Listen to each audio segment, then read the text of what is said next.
I'm Frank and Gail, and we are in the studio, and we have a very special guest. And I know every month I say we have a special guest. Well, this one is very special. She was our original guest when we first started this show 5 years ago last month. 5 years? Hard to believe. Ooh. But we have Renee Mathews is our special guest, and she's actually, did I pronounce it right? Hesperia. Yeah. So, what did you think of it? I like the show. The performances were very. I was a little surprised that they had such a nothing set, because they normally do some great things with the set. It was more like a platform with, you know, to give us the Midwest thing. They put some weeds, wheat growing. So that took me a little bit, and the time sequence that went on was a little lost. The only thing that really, you know, I liked the performance, I liked the acting, but there were some things in the story that bothered me. It's about a woman and her boyfriend who were porno, you know, they were in porn movies, and they've since have gone their separate ways. She's in this little town of Hesperia. She's now betrothed to a man of the cloth, and she invites this man to come to her wedding, and she doesn't want him there, is what comes across. But why would she invite him if she doesn't want him there? And then he's there, and he says he's getting religion being there, which is wonderful, and he loves her. He's in love with her. That's why he came. But there's this cousin, who's this young girl who doesn't know anything about life because she's been in Hesperia, who they have a thing going on together. So if he really came back because he loves her and wants her back, why is he fooling around with the cousin? So there were some confusing things. I mean, acting-wise, all the talent was great. The direction, a couple spots that could have been cleaned up a little bit, but I was a little confused by what the story was trying to get across to me. And then at the end, who really won? Who, you know, because he he owes money to people, and there's all kinds of little stories going on. But what bothered me the most is, if she really didn't want him there, why? With all our shows done, we're going to get to the main show, and the main person that we want to talk to is. She was the first guest 5 years ago on our show, and she has been back several times. When we did our first live Christmas show, she was back. And she did a couple other shows. She is a good friend. Gail's known her whole life. I've only known her 5 years, but it seems like forever. Forever. Okay. That's because we always have such a good time. So I'm going to let Gail do the introductions. Okay. Renee is a very good friend of mine, Renee Mathews, and I'm just going to quickly go over a couple of things that you've done. You did Seven Brides for Seven Brothers at Drury Lane. You were Abby in Arsenic and Old Lace. You were Miss Lynch in Grease. You were Yenta in Fiddler on the Roof. You also received a Jeff Award and an After Dark Award for your role as Jeanette in The Full Monty. We were the first show at the Water Tower Water Theater. Tower, Drury Lane They were Water still painting Tower. the walls the night that we opened. As you said, you've been in Christmas Carol, Over the River and Through the Woods, Queen of the Stardust Ballroom, and one of your big things is you do Molly Pecan's return engagement about, if anybody doesn't know, Molly Pecan was the original Yenta in Fiddler on the Roof. Yeah. But one of the things, by the way, that you may, I mean, if you turn on your computer and you go to SBC Yahoo, if you turn on your TV any time of the day or night, Renee is now doing a commercial for TaxAct. You won't really recognize her because she's got red hair, but I can't tell you how many people called me and said, was that your friend Renee? Was that your friend Renee? I just saw her on a commercial. She's all over the airwaves, all over your computer. And now, tomorrow, she will be opening in Showboat at the Lyric Opera, which is her first time at the Lyric Opera. She is also a trained opera singer and plays the harp. I could go on and on and on, but Renee, I'm so happy you're here. I'm thrilled to be here. I'm so excited for you that you are going to be at the Lyric Opera, and now you got to tell us all about this experience, because I know you said it's been overwhelming. Well, you know, I studied at the Metropolitan Opera for many years as a young woman. Back in the 70s. Yes, and although I had an operatic voice, it was an area that really never appealed to me totally. I love the musical theater.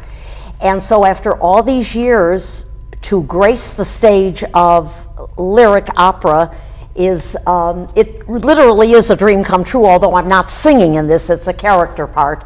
I play the Irish landlady and the Mother Superior, and I'm understudying Parthy, who is Captain Andy's wife. And interestingly, I played Parthy many years ago, if any of your viewers remember the old Melody Top Theater in Milwaukee, that 2,000 seat outdoor theater. I played Parthy opposite Eddie Bracken, who played Captain Andy at that time. So revisiting it has been a thrill, and the thrill is to grace the stage of the lyric opera. I mean, this whole thing for most of us is just literally a dream come true, and we have Ross Lehman as Captain Andy and Cindy Gold as Parthy, two wonderful Chicago actors, and Bernie Yvonne and Erica Mack as Frank and Ellie, the dance team. And talking about us in the lyric, this is the first time that they are using amplification because all these roles are speaking roles, and we have to be heard in a 3,500 seat auditorium. And I know from singing, the natural voice could carry, as I'm sure they do in the opera, but the speaking voice is something else. And they're having problems getting the levels because they're not used to amplifying the voice at the lyric. I could just imagine the echoing effect if it's not done right because of the way the walls are. And you know, you want amplification, but you don't want to really know that it's being amplified. You don't want to be going to a musical like, what is the ones you just saw last week? What did you just see? American Idiot, where the music is, I mean, it's so loud, it just blasts. But everything right was amplified. Yeah, so you even the people in the audience were amplified. Oh, that's true. But this is a classic.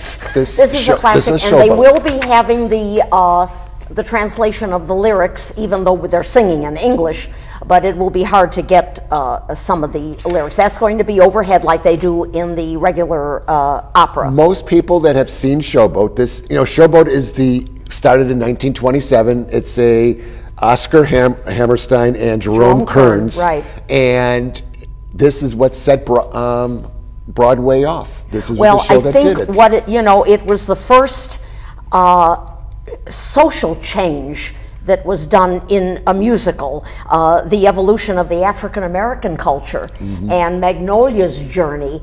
It was not your usual frivolous Broadway musical. It really set the standards at that time for some serious theater with music. But I have to tell you something interesting. If anybody has had the opportunity to see the 1936 film with Alan Jones and Paul Robeson and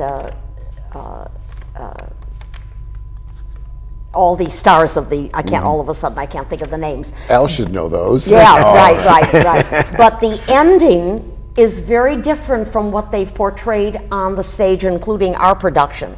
The ending in the 1936 film takes Magnolia's daughter, who is now grown, and making her own debut on Broadway in a theater. And Magnolia and Parthy and Captain Andy are in a box watching the granddaughter and Magnolia's daughter making her debut as an actress and as a singer. Ravenel, who has long since been out of their lives, has become the caretaker of the stage door at that theater, kind of older, no money, no position, kind of a pathetic character. And he recognizes the family, and Magnolia spots him, and they invite him into the box seat where they are watching their daughter make her debut. And so there's the whole family at the end reunited, and the granddaughter is making her debut on the stage. It's extremely touching. That is not in the stage production. Now they've made a lot of other changes. They've added music to this also from the original, right? That has been taken out through the years. They've added some music. They've added some wonderful. They restored several songs from Jerome Kern and Hammerstein, cut from the later revivals. And Magnolia sings the wonderful song "Dance Away the Night," and she does a dance with that. And Ashley is, she played Mary Poppins 2 years ago. She's a doll and sings and dances beautifully. Ravenel sings Till Good Luck Comes My Way as the gambler. That had been cut before. And Queenie sings Hey Fella and Misery's Coming Around. So these have all been restored to really give you the feeling of what the original Showboat was meant to be. So how did you feel when you first walked out on that stage? Like I know I've been talking to you in the and you center said of a football field. You said it's been overwhelming. You know, I'm not singing in this, and playing the Irish maid and the Mother Superior. You know, I'm on and off, but I think I felt it when they were choreographing our bows at the end, when everybody was on stage, and I was able to take in the perimeters of the width of that and the depth of that and the conductor in the pit. It's overwhelming, and it's something I will carry with me. It's such a dream come true Yes. for you at this point in your career, too. Yes. I mean, it's amazing. Yes. You're having a fabulous year. It's been a good year so far, thank God. Now, for those that have never seen Showboat, which is hard to believe, I want to show a clip of Showboat. This is not going to be the production that Renee is going to be in. This is the... I must tell you that the unsung heroes of a show like this is what's going on backstage. There are 54 stagehands. Oh, yeah. There are 15 dressers and 16 wig people, and everything is choreographed. Every stagehand knows exactly what prop everybody needs. It's a complete empire that is run And that's how you put on a great show. Well-oiled. And I have to tell you that Ashley Brown and Nathan Gunn, Morris Robinson, and Angela Renee Simpson, the leads, are the nicest, forget about the talent, they are the most delicious people I've ever had the occasion You really to have a work with. wonderful cast. Nathan Gunn was voted People Magazine's sexiest man alive. He's a handsome guy. He's and I've seen him in other productions. He is wonderful. Now, Renee Simpson is from Disney, right? No, I'm sorry.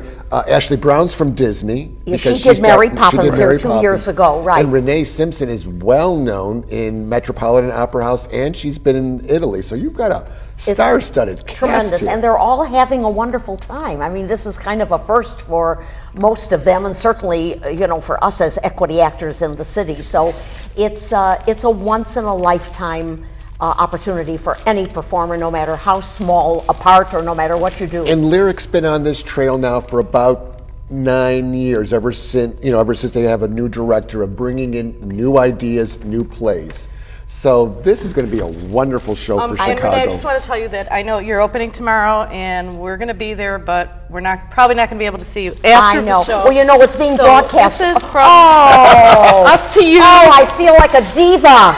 You were supposed to get these tomorrow, but from Chicago Theater Review, here you go. Thank you. Oh, how lovely. We want to just tell We you, couldn't break throw a him far leg. enough onto the stage because it's so big. How lovely. We break a leg, and we hope that my you have great success. We're so happy for your Well, I'm career. happy for the cast, and I'm happy that Lyric is beginning to bring a few things to the average public who are not opera goers, and it will bring them into the opera house. It will get them interested in what goes on there. And you know, you said 2 years ago they did the Merry Widow. Last year they did the Mikado. Next year I think they're doing Oklahoma. So I see nothing wrong in bringing something like that at least once a year and get some people in that never go to the opera. And I love the fact that we are now moving musicals into the opera scene. And, so I think just that's going want to to say change. that we again, much success to you, and we want to thank Jack Zimmerman also from the Lyric Opera who put this all together for us. Yes. And Renee, we're just you know, turn on your computer, turn on your TV, see Renee on this commercial